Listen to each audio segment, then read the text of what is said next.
Infield in double play depth for the Mariners. They've had a lot of ground balls so far today. Here's the pitch on the way. He swings and fouls it off. It'll reach the seats over back of the Tiger dugout. And the man from Walla Walla will take that one home. Set the pitch. He swings. Bounding ball. Stopped by Truby. Throw to second. One. Relay to first. Two for the price of one for the Tigers. A great play by Truby to end the third inning. There's a breaking ball in for a strike, and he stood there like the house by the side of the road and watched it go by. Struck him out. That's the third strikeout for Holliday. Right-hander against the right-hander. The outfield is straight up and deep on Fielder. He is the DH today. Swing. There's a drive to left. That one is long gone. Fielder weighs into that first pitch with his 29th home run of the year. The Tigers have just finished their 2002 season, and I've just finished my baseball broadcasting career. And it's time to say goodbye, but I think goodbyes are sad, and I'd much rather say hello. Hello to a new adventure. I'm not leaving, folks. I'll still be with you, living my life in Michigan, my home state, surrounded by family and friends. And rather than goodbye, please allow me to say thank you. Thank you for letting me be part of your family. Thank you for taking me with you to that cottage up north, to the beach, the picnic, your workplace, and your backyard. Thank you for sneaking your transistor under the pillow as you grew up loving the Tigers. Now, I might have been a small part of your life, but you've been a very large part of mine, and it's my privilege and honor to share with you the greatest game of all. Now, God has a new adventure for me, and I'm ready to move on. So I leave you with a deep sense of appreciation for your long-time loyalty and support. I thank you very much, and God bless all of you. Mike Shannon is nothing out of three.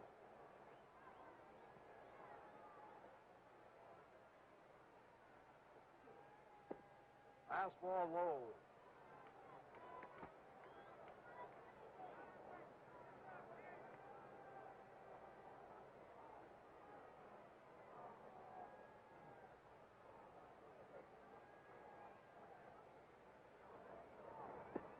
High. Ball two. 2 balls, no strikes, 2 outs.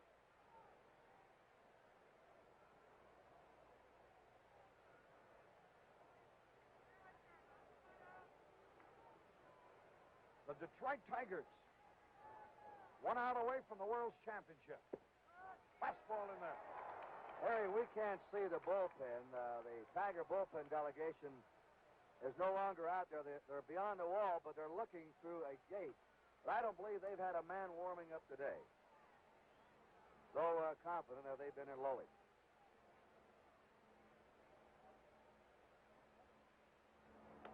There's a long drive. Back near the wall, Northup, but it's out of here for a home run. And the Cardinal fans have their first chance to cheer. Mike Shannon makes it 4-1. Shannon now has hit 1 home run in each of the 3 World Series he's been in. 1 against the Yankees in '64, 1 against the Red Sox last year, and 1 against the Tigers today. Here's McCarver now. There you get a look at the Tiger players in the bullpen. McCarver pops up. Here's Freehan. Detroit's the new world champion. And look at Freehan picking up Lolich. And there is a scene that has been repeated many times in World Series history. It's a happy bunch of Tigers. They have beaten the Cardinals 4-1, and they have replaced them as the champions of baseball. And they made some comeback. They were trailing 3-1. They were behind 3 runs in the first inning of Game 5. They came back to win. They walked in here and murdered the Cardinals yesterday. They win again today, and 28-year-old Mickey Lolich now has joined Christy Mathewson, Jack Toombs, Babe Adams, Stan Kovaleski, Harry Burkeen, Lou Burdett, and Bob Gibson as pitchers who have won 3 games and lost none in the World Series. And Lolich did it with 2 days rest and beat Bob Gibson to do it. Some feat. Well, there's the Tiger Clubhouse. The final score, Detroit 4. Brings up the Grand Slam kid, Jim Northrup.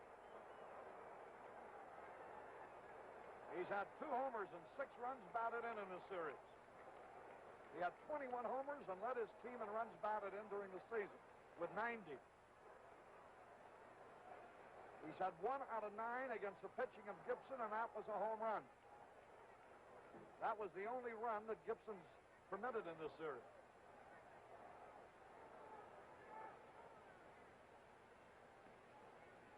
McCarver and Gibson are not discussing the weather, which is beautiful.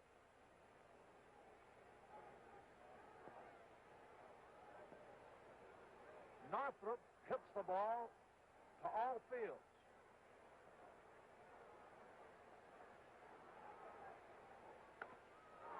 Fly ball, Flood.